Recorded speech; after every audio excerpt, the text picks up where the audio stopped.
across places, across states, across parts of states. So the constitution says that every decade, when a census is done, you also do delimitation. Delimitation means looking at the latest census data and redrawing the parliamentary constituencies so that as far as possible, each constituency has around the same number of voters. Right? So this is the basic principle. Now, the present problem is, of course, that many states in India, particularly in the south, are saying that, as was discussed, that we have controlled our population while the northern states have not. So if you kind of redraw the parliamentary constituencies according to the latest census data which will now be available, right, that would mean that states that have failed to control their population get rewarded. So it is like, the argument goes like, it is rewarding the laggard. Now the fundamental problem here is that the Indian constitution has a certain logic. It's not just about voting rights. The logic of the Indian constitution, which comes right from the preamble, is that equality is a virtue that is celebrated by the constitution. The constitution tries to provide equality, which is why we have a fundamental right to equality. Now, equality again within the Indian constitution is not defined merely as formal equality, but as substantive equality, which means that the state may choose to digress from the principle of formal equality of individuals, but in what cases does it digress? For instance, if there are certain groups that are historically deemed backward, right? You have scheduled caste quota, you have scheduled tribe quota, you have OBC quota.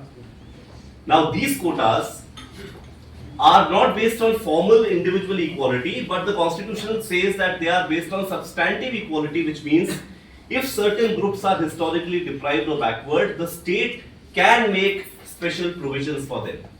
When you see the payment of income tax, the more you earn, the bigger is the slab of income tax. The lesser you earn, you don't pay income tax, right?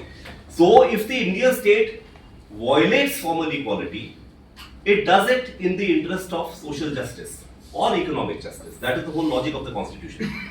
Here the problem that is arising is that the argument that we are listening to these days says that if you are doing better, the state should give you more. Now the problem is with this argument is that if we accept this argument that the southern states have done better in many aspects, they have controlled their populations better, which of course Ravi has contested, saying that family planning was not the reason, it was demographic transition, which basically means that if you have, as Professor Malhotra also said, if you have, first of all, I would say better healthcare, better nutrition facilities, the mortality rate will first fall. When the mortality rate falls, the habit of reproduction does not change instantly. It will take another 40-50 years for that adjustment to come, and female literacy will be very crucial in that. So the argument that is being advanced now is that if you see in terms of per capita income, southern Indian states are doing clearly better. There is no doubt that Karnataka is doing better than, say, Bihar, right?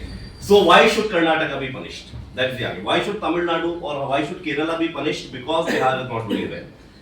Now the problem is, once you try to constitutionally argue this, it is okay, it's a piecemeal measure to extend the freeze for 25 years and forget about it. But eventually, if you try to rewrite this into the constitution via amendments, it opens a can of worms. Because then an industrialist can say